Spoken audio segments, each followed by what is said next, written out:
Great. Well, thank you all so much for joining us for the Gilded World of Isabella Stewart Gardner. The life of Boston's arts patroness typifies the lives of many of the wealthy and cultured Americans who lived during the Gilded Age of American history. We will explore the details of Isabella Stewart Gardner's life, friends, travels, and collections. She broke all kinds of rules while setting up her museum, but perhaps we can understand this when we read her personal motto, "It is my pleasure." She arranged things the way she wanted, with relationships between objects that may at first escape us. What is left for us is to marvel at the space she created and filled with beautiful things. And so this presentation is led by art historian Mary Woodward, who serves as a guide at several historic New England properties. She previously served as public programs coordinator and educator at the Concord Museum. She has a BA in art history from Furman University and an MA in art history from Emory University. She has more than 40 years of experience in museums of all shapes and sizes, from the comprehensive collection at the Cleveland Museum of Art to the one-room log cabin birthplace of President James K. Polk. So all nearly 200 of us, let's give a big virtual round of applause to Mary for joining us here this morning. And Mary, you can take it away. Thanks so much. Right. Thank you so much for the introduction, Robert, and welcome everybody. I'm hugely flattered, and let's get started. So Robert's read the introduction. We will be talking about the Gilded World of Isabella Stewart Gardner. Imagine Washington, D.C., a city filled with corrupt politicians, powerful millionaires, and captains of industry getting richer and richer while the poor get poorer. Imagine people having strong emotional feelings about whether America's military should intervene in a country's internal conflicts, and imagine an ever-growing push to make more things, sell more things, and have more things. Sound like current times? Well, perhaps, but these are some of the conditions found in America during the Gilded Age. The years from the 1870s to the 1920s. The Gilded Age was the name of a novel by Mark Twain and Charles Dudley Warner, published in 1873. The term they coined in their book was used in a derogatory way. It was a satirical look at greed, corruption, and power. But during the same years, great wealth was being generated by American business and being put to good uses. The period has also been called the American Renaissance. Industries grew: iron, steel, railroads, shipping, manufacturing of all kinds, shipbuilding. John D. Rockefeller, who you see at the top of this page, amassed the largest fortune created anywhere by an American at any time so far. So I give you this in relation, this is sort of calculated for today's values, more or less, what Rockefeller and Vanderbilt were worth. And then for people that we're familiar with today's values. And you can, I think, still be amazed at the amount of wealth that was floating around in the world during the Gilded Age. And the rich were eager to acquire culture by collecting art. There was a growing sophistication and elegance in American culture, an educated and refined aspect to the Gilded Age, to be sure. And all of this is a way of describing the life and times that we'll be looking at in just a minute of Isabella Stewart Gardner. The homes that those wealthy people built for themselves, these romantic, historically inspired homes, or as they're known out in Newport, cottages, were splendors to behold: Italian palazzo, French chateaus, German castles. The breakers, seen here, built by Cornelius Vanderbilt's grandson in 1883, is an Italian Renaissance cottage on steroids. There are about 70 rooms in the building. This was the world, the gilded world of Isabella Stewart Gardner. She was born in New York City in 1840 to an industrialist and his wife.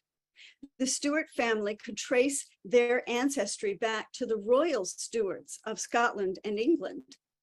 She was educated as society girls were, in small private schools, and taught things like French and watercolor and piano. Later in life, she was asked, "Did you study hard?" To which she replied, "Well, if it was against the rules, I did." And then she was asked, "What subject did you excel in at school?" And she proudly said, "I could run faster than anyone else in school."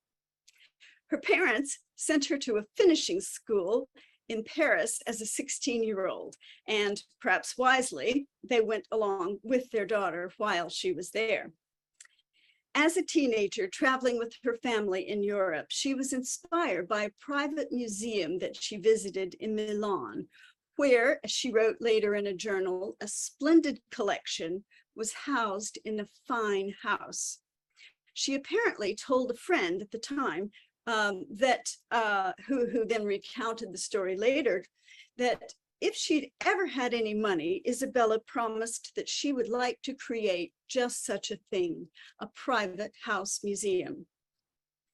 While in Paris, she met the Gardners of Boston and their two daughters, who were close to her in age. But she didn't meet their older brother, Jack, until they were all back in the United States. And Julia Gardner asked her to come from New York City for a visit. Jack, as John Lowell Gardner II was called, had been at Harvard, but he didn't finish, instead going straight into his father's trading business. He was considered quite the catch. So imagine the upset in Boston social circles when he falls from a girl from New York City. They were married in 1860, just shy of her 20th birthday. They lived with Jack's father at first, but then began building their own home. It took years to complete their home, and you see a photo of it there at 152 Beacon Street in Back Bay. 2 years after their wedding, their son, John Lowell Gardner III, was born. They called him Jackie, but sadly he died before his second birthday. Then Isabella had a miscarriage following that, which just wasn't spoken of at the time. So in order to recover from their sadness over Jackie's death and concern that Isabella might never mentally recover from these serious mental blows, it was decided in a family meeting that Jack should take her abroad. Here are some photos of their time in Japan. She kept a diary, a kind of scrapbook of her travels. She wrote, she observed, she drew, she pasted in photographs and sketched and tucked in flowers and leaves, really all the things that we might do to create a personal travel memory. And even though some of the locations that they visited were pretty far flung, it wasn't roughing it by any means. While they were in Egypt and in the Holy Land, they traveled in their own caravan of 8 horses, 5 mules, 2 donkeys with retainers and tents. Now, we have a name for that these days. That might be glamping. But here is an excerpt from one of Isabella's diaries. She writes, "Cairo. This people had stepped out of the Arabian Nights, which were no longer tales that we had read, but were bits of real life happening with us looking on, and we had truly come abroad and forgot ourselves." That same day, this is what her husband Jack recorded in his journal. Friday, December 11, 1874. Left Alexandria about 8:30 a.m., arrived Cairo at 12:30 p.m. Went to Shepherd's Hotel. Very good, except full of fleas. what was Isabella Stewart and John Stewart Gardner's life like at home? Here is a photo of them entertaining in their Beacon Street home.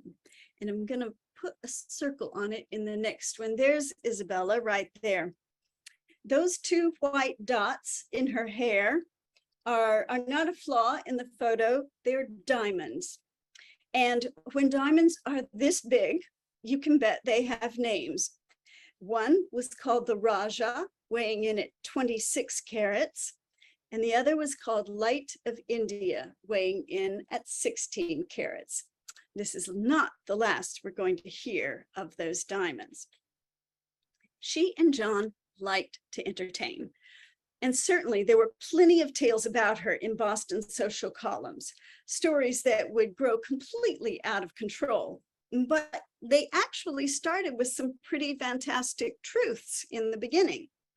So apparently, she did visit the zoo, and she did manage to bring 2 lion cubs home to play with. But the tale grew fantastic to become that she was quoted or seen walking a full-grown lion on a leash while wearing her jewels on the streets of Boston and the like. She's still quoted, though, as saying, "Don't spoil a good story by telling the truth." In 1912, she caused quite a stir at Symphony Hall when she appeared in her seat wearing a white headband with the words, "Oh, you Red Sox," written on it in red. You could say she was trying, in her own way, to fit into Boston society. She knew she wasn't well liked, and that by everyone, and that perhaps that may have caused her some despair, but she didn't seem to dwell on it. Instead, she just got on with life. For example, when she was told that she couldn't get irises to grow at the Gardner home out in Brookline, she just took that as a challenge. She had heated flower beds installed and had lovely irises blooming there, and then filled her garden with artists to paint them. It was said, here's a great story, that Mrs. Jack, as she was known, invited a prize fighter to come to this very home that you see on the screen there, 152 Beacon Street, to strip down into his fighting trunks and stand behind a screen so that he could delight the ladies at one of her afternoon teas, flexing with his shadow against the screen. According to the story, the ladies wanted to dispense with the screen, and the firefighter thereupon came out and flexed his muscles in person for them. One young Roman at the time wrote in her own journal this. She says, "Of course, Father will never let us go to Mrs. Gardner's parties. Father could never feel sure whether the party at Mrs. Jack's music room was for Mozart or mussels." But it wasn't all fun and games at the Gardner house. Isabella took the radical step of enrolling in a lecture course being taught by a Harvard professor in 1878. At this time, this was the same time rather, when educating women was considered controversial by plenty of people.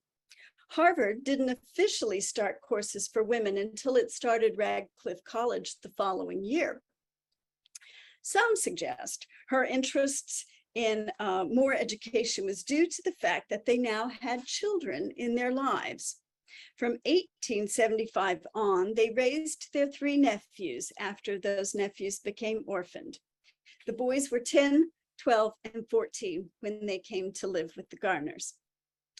There was another side of Isabella Stewart Gardner that we may not often see or know about, and that was that she was a deeply religious person. Husband Jack called her Busy Ella with all of her activities and charities. And another important person came into their lives in 1888, and you see him on the right. That's Bernard Berenson, who was still an undergraduate at Harvard when he attracted the attention of the Gardners.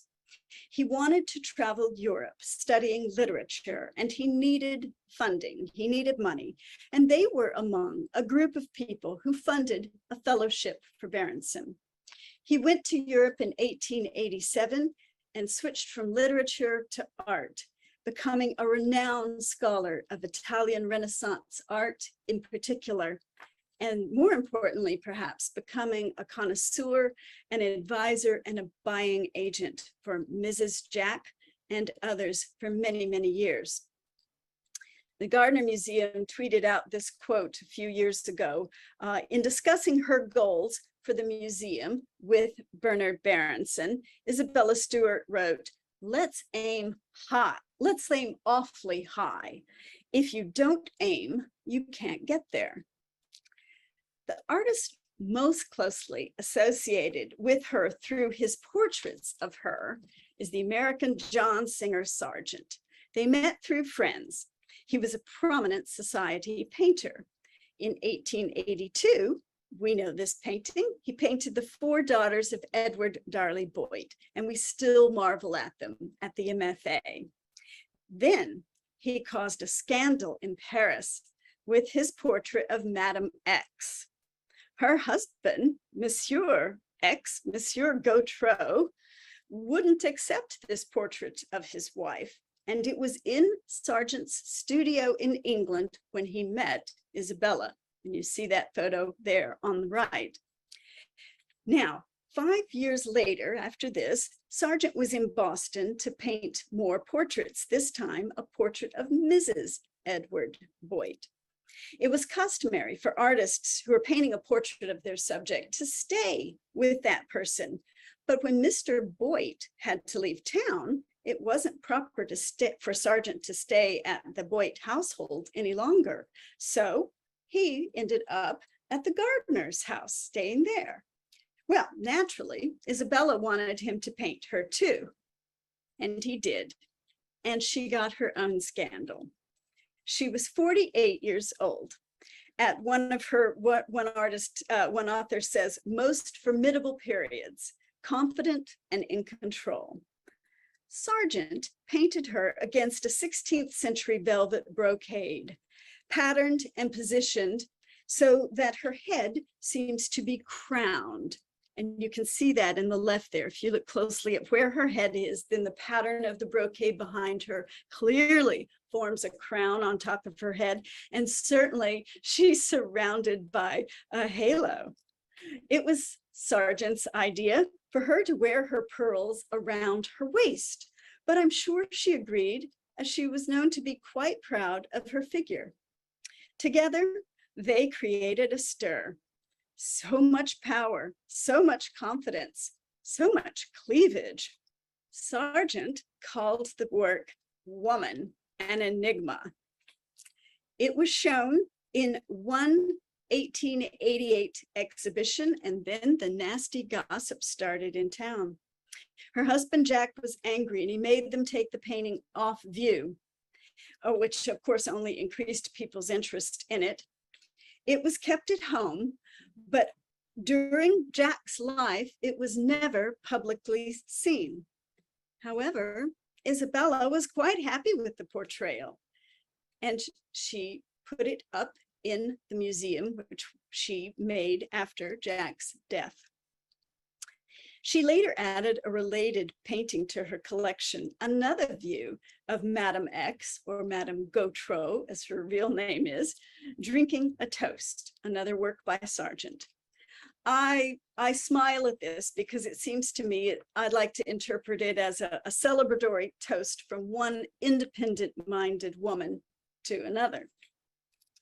There's another stunning portrait of Isabella painted a few years later while the Gardners were staying in Venice. The Swedish artist Anders Zorn captured this fresh, captivating image of her on the balcony of the Palazzo Barbaro on the Grand Canal.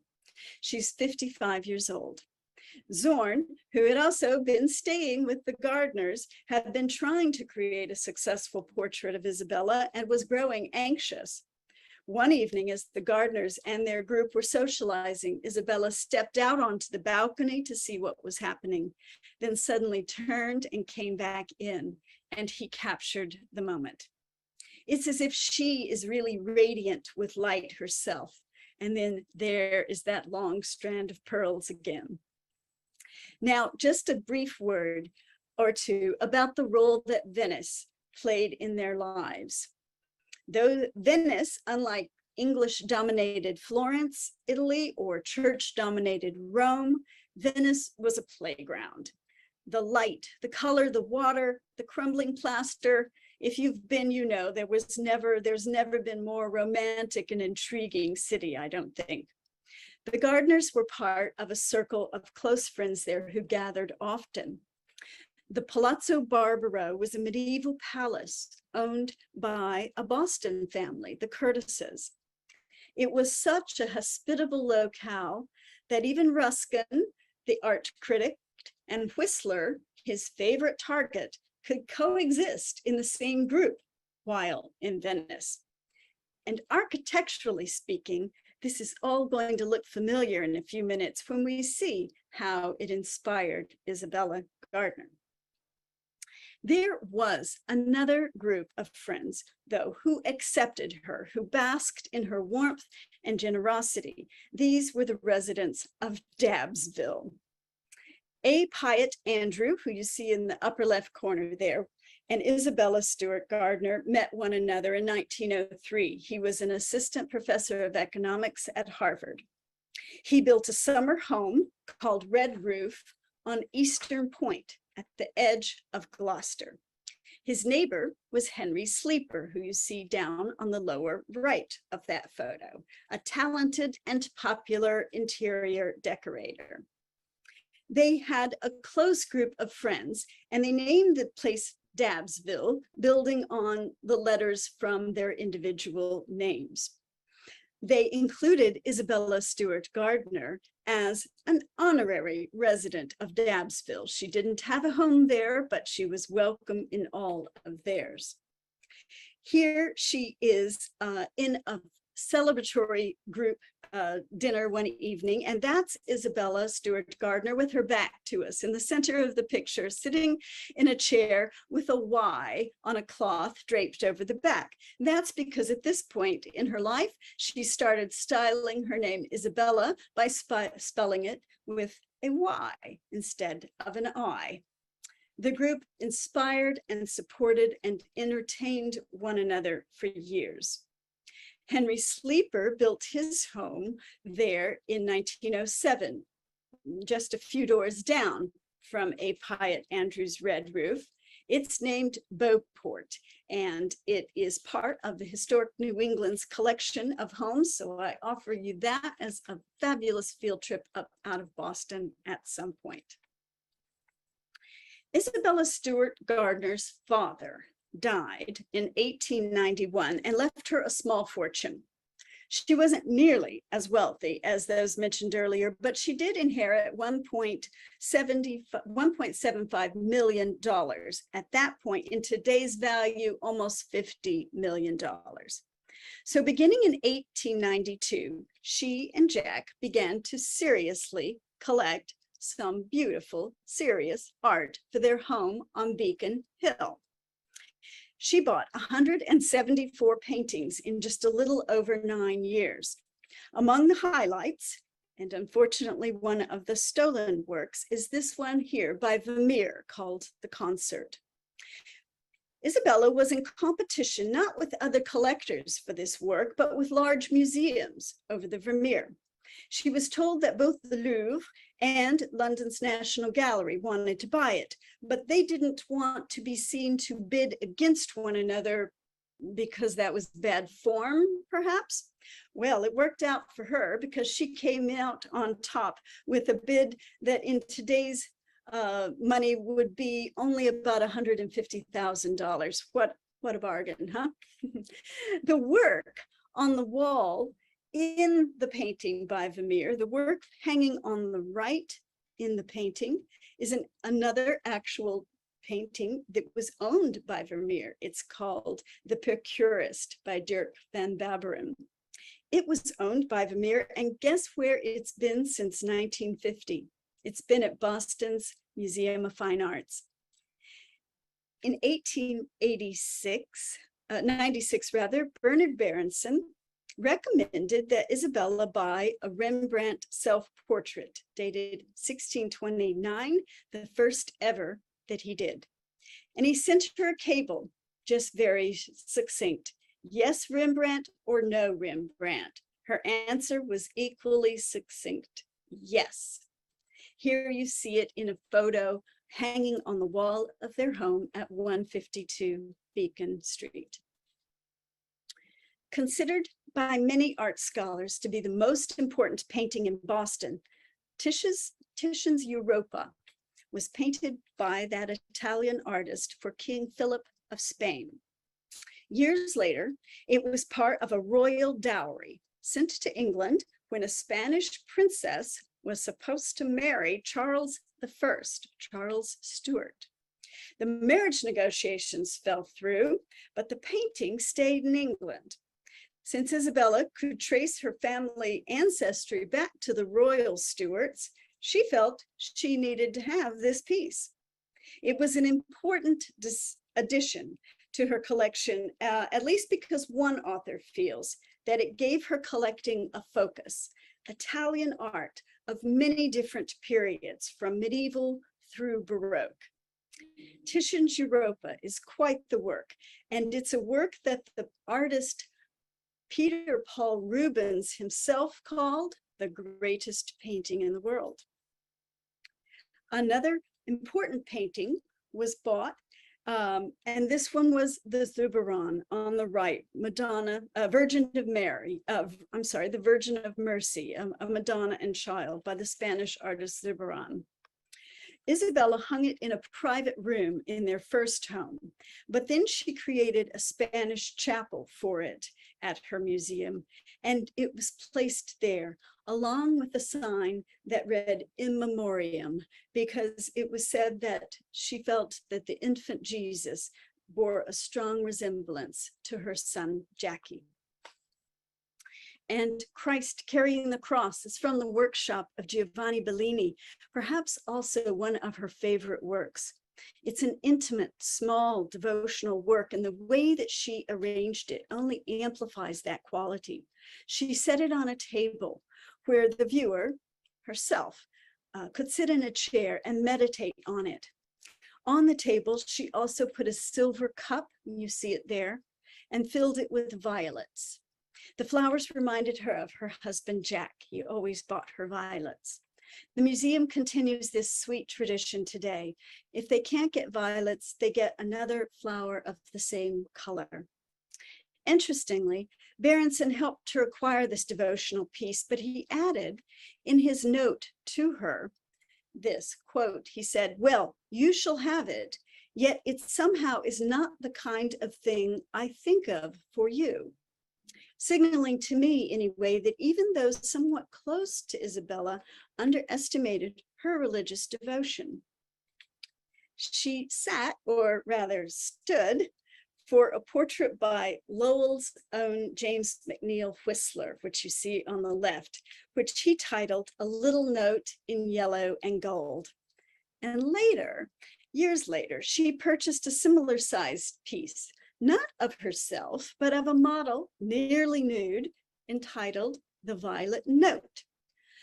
These two were exhibited together, these little pastel drawings, and tongues wagged as people assumed they were both her. She let them think so. She was especially in tune with artists and their feelings. Whistler wrote in a book to her this inscription: "To Mrs. Gardner, whose appreciation for the work of art is only equaled by her understanding of the artist." Now, in the course of buying all of this art, Isabella and Jack began to run out of room at 152 Beacon Street, and they talked about what to do. He was in favor of building in a new section of town near the drained swamps and the newly designed parks to the west of Beacon Hill and the Common. She wanted to try to expand the house on Beacon Hill. Suddenly, though, in December of 1898, Jack Gardner died at the age of 61. Isabella mourned him, of course, but she threw her energy into plans, only they weren't her plans, they were Jack's plans. 2 weeks after his death, she bought land.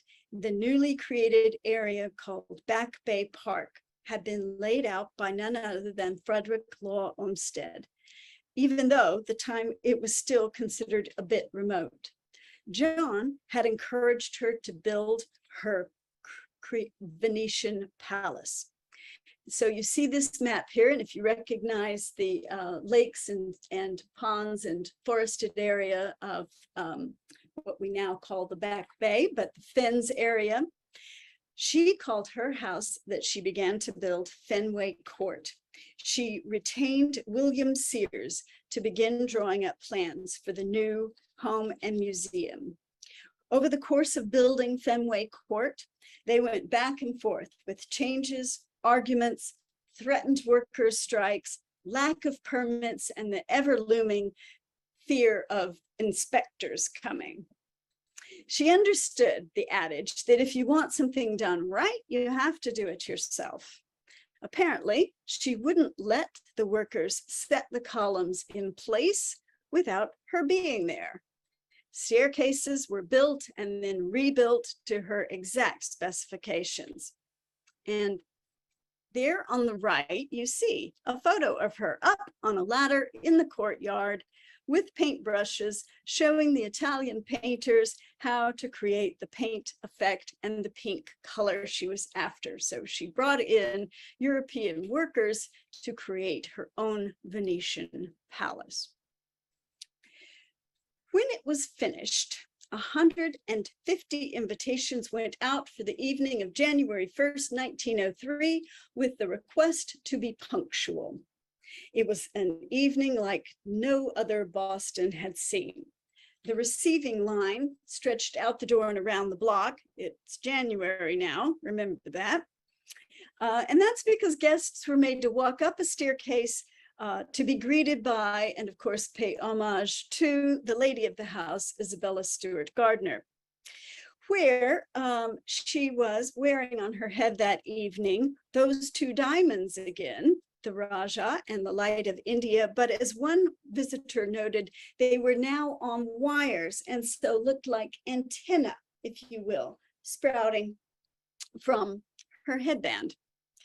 Guests were treated to a musical concert in the music room, at the end of which mirrored panels that had shielded their views of any of the other rooms were rolled away. And then they got to see this view, the courtyard at night, flowers, birds, water fountains, candlelight.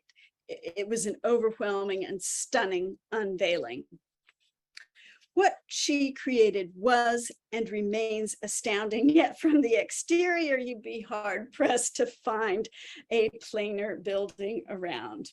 On the interior, of course, though, each of the sides is like the facade of a Venetian palace, and it was constructed along Renaissance building principles. In the center, in the garden, oasis of warmth and sunshine throughout the year, especially a cold, snowy New England.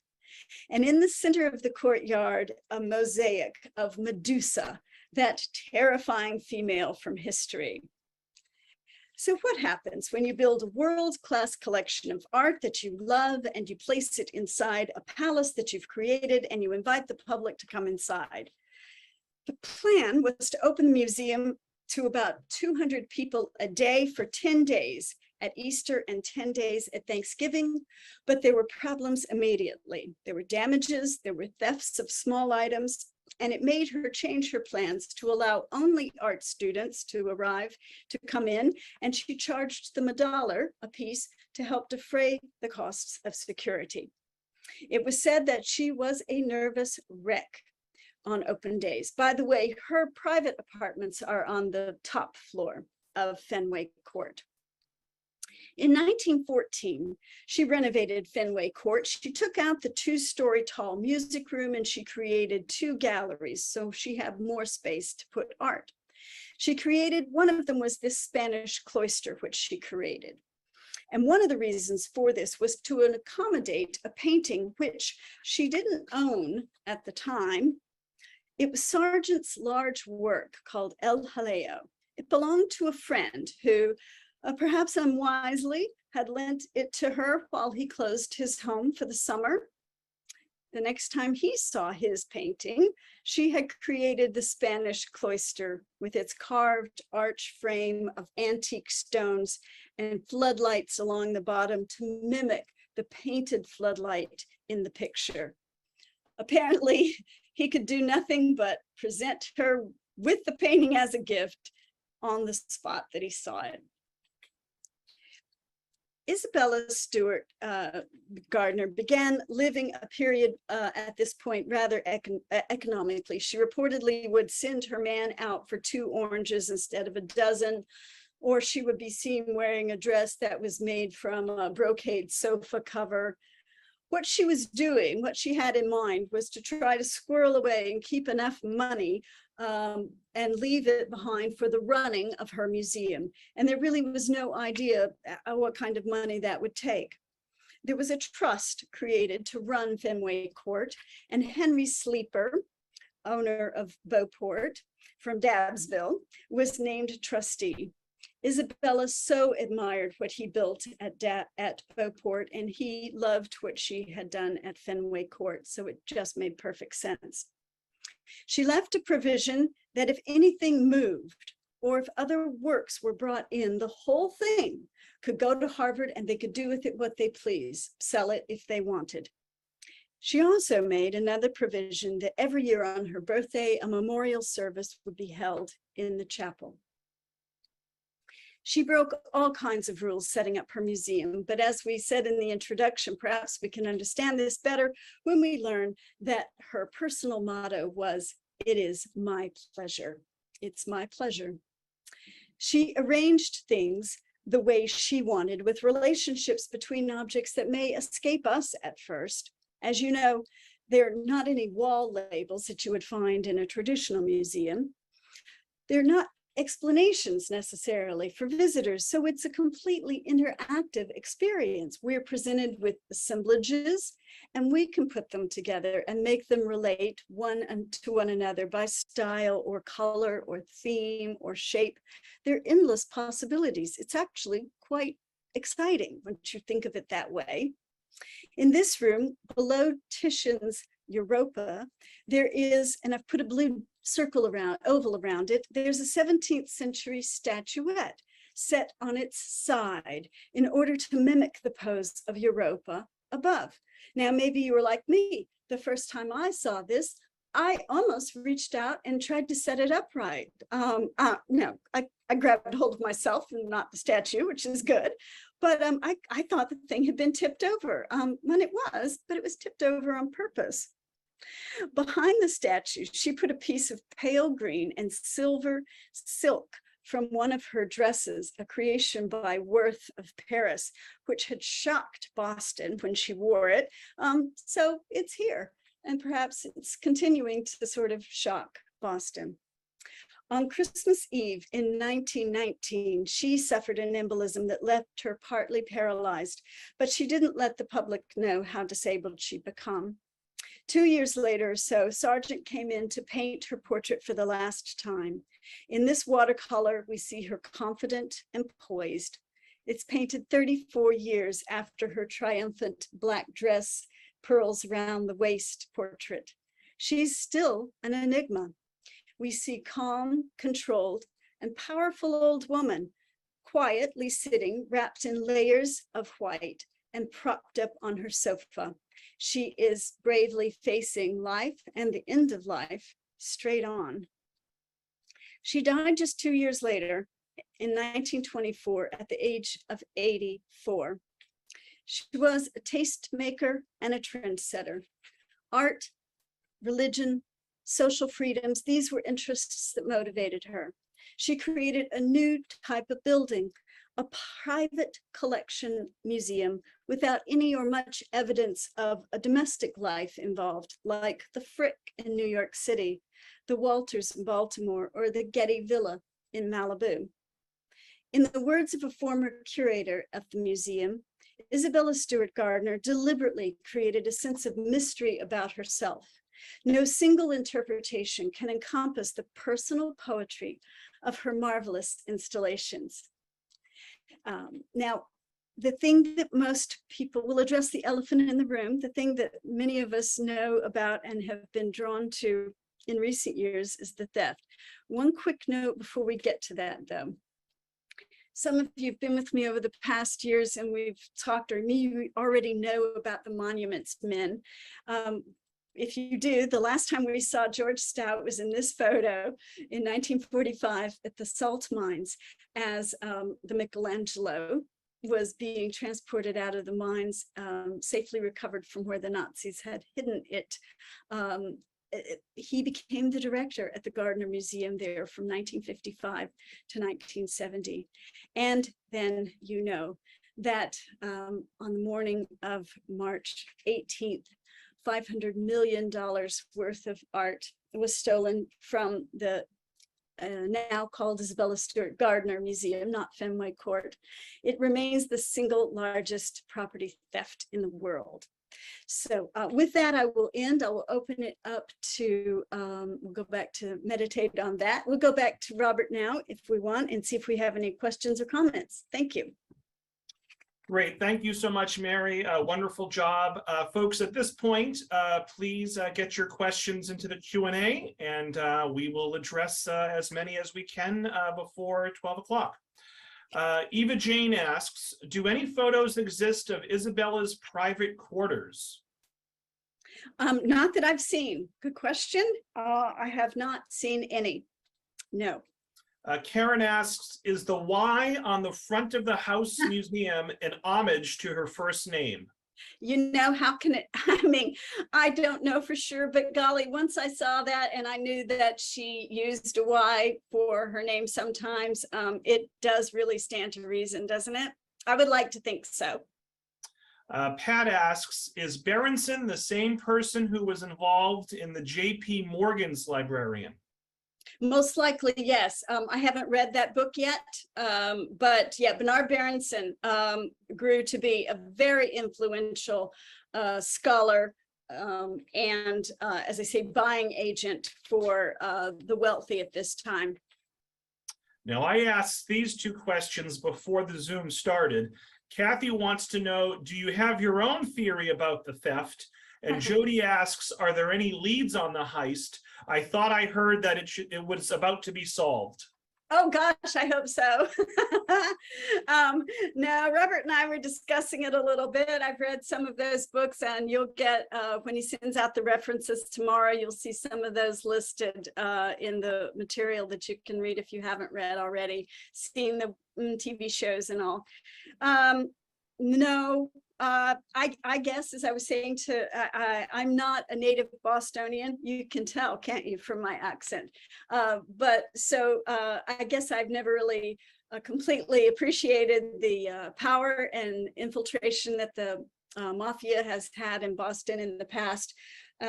Just didn't grow up hearing about it. So it's possible, of course. I'm stunned that with a $10 million reward, that more clues haven't been found and that nothing has come to light. 13 pieces, that's pretty surprising for not a single thing to have come up. So I like that notion that maybe it's about to be solved. I'm going to go with that. That'd be lovely. And you know, if you've been to the Isabella Stewart Gardner Museum, and we switch now to that scene in the lower right, I really quite love the way. And of course, this is in keeping with her rules that nothing change. Of course, she didn't want anything taken either, but I love that they've left the empty frames there. It's a stunning, I think, poignant reminder of the theft, of what's been lost. Yep. Oh, here I'll go for my, here we go. I told Robert I would include these. Here are some of the other things that were stolen. This is the section where you make a note that if you see any of these things coming up on eBay or a yard sale, please buy it, even if it may not be. So here's Rembrandt, here's the Manet, there's the Vermeer. Yes, please. There's a bronze vessel, ancient bronze vessel there. So those are some of the 13 missing. Beverly asks, what happened to the nephews? That's a good question. I don't recall off the top of my head. I'm sure that they did just fine in that they were part of the Gardner family. So I couldn't answer that right off the top of my head. I'm sorry. An anonymous attendee asks, how did they fund the museum after her death?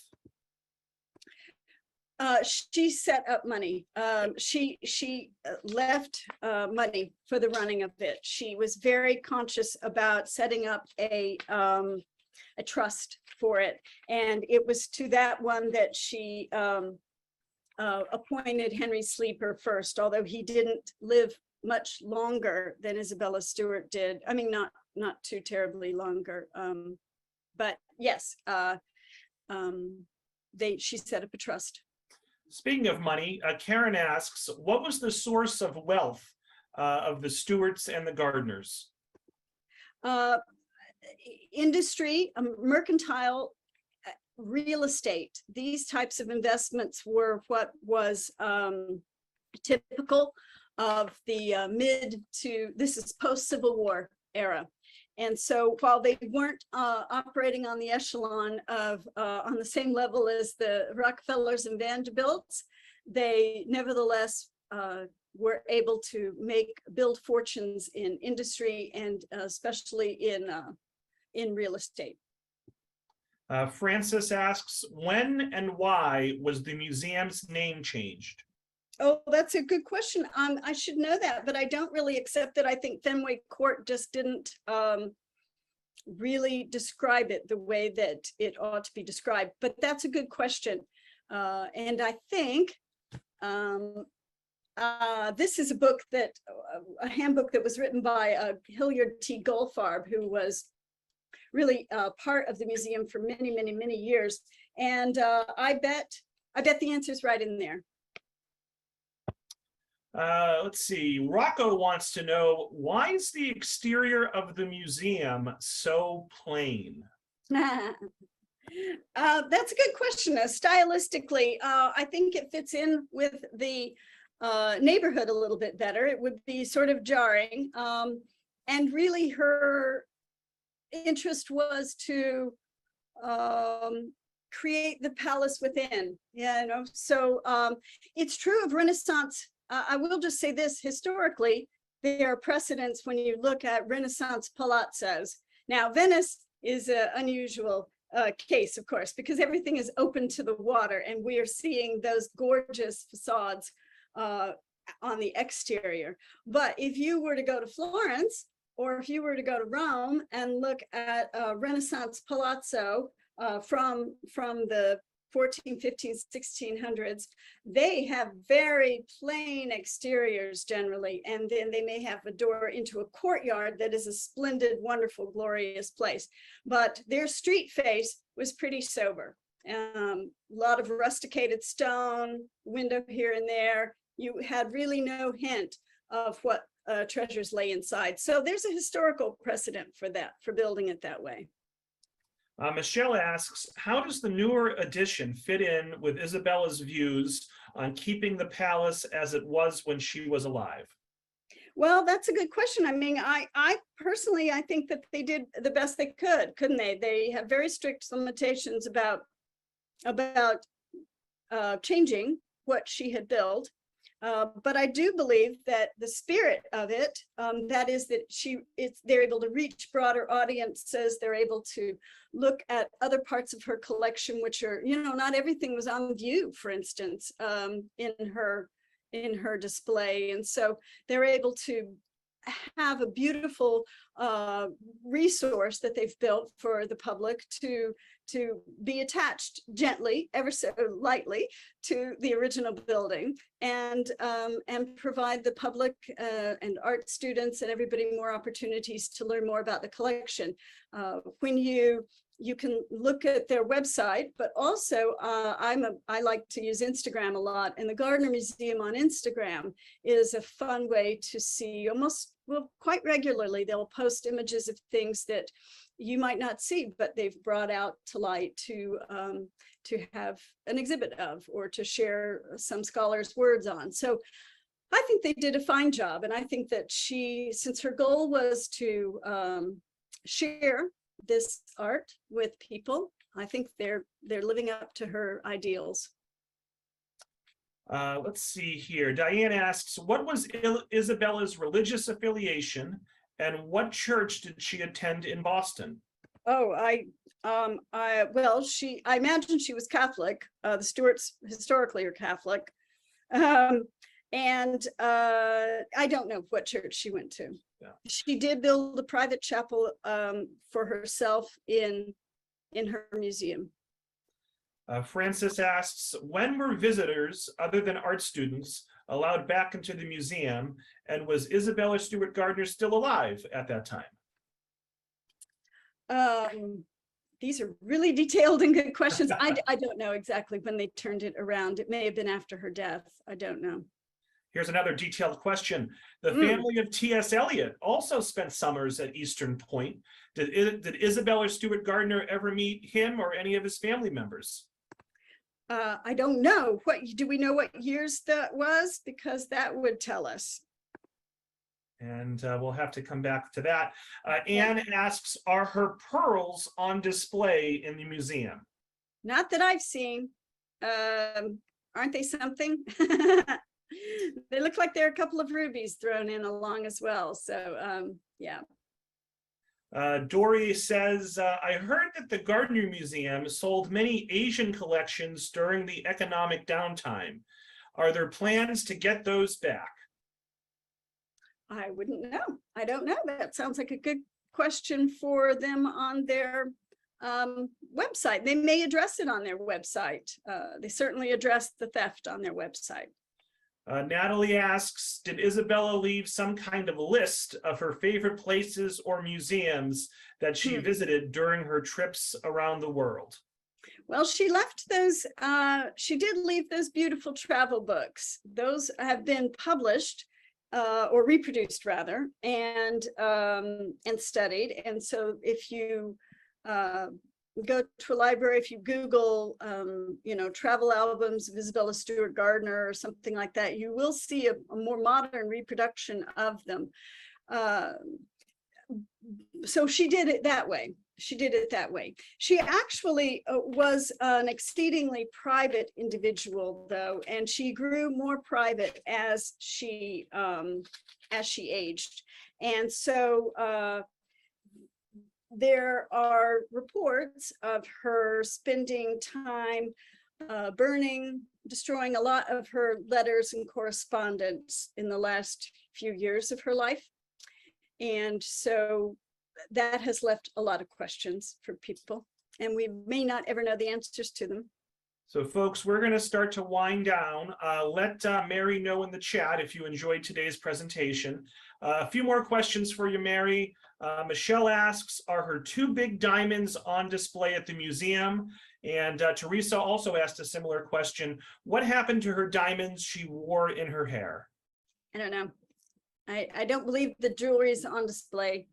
And because and so I do not know. And as far as I know, there's no photo of her wearing them like antenna, but they were noteworthy. And before everyone started putting their thank yous in the comments section, a couple of folks had noted that one of the nephews has a historical house in North Andover that you can wonderful. Well, I'm sure they did. I'm sure they did quite well. They had an unfortunate start in life by losing their parents, but Aunt and Uncle Gardner did well by them, I know, and so that's good to know. That's good to know.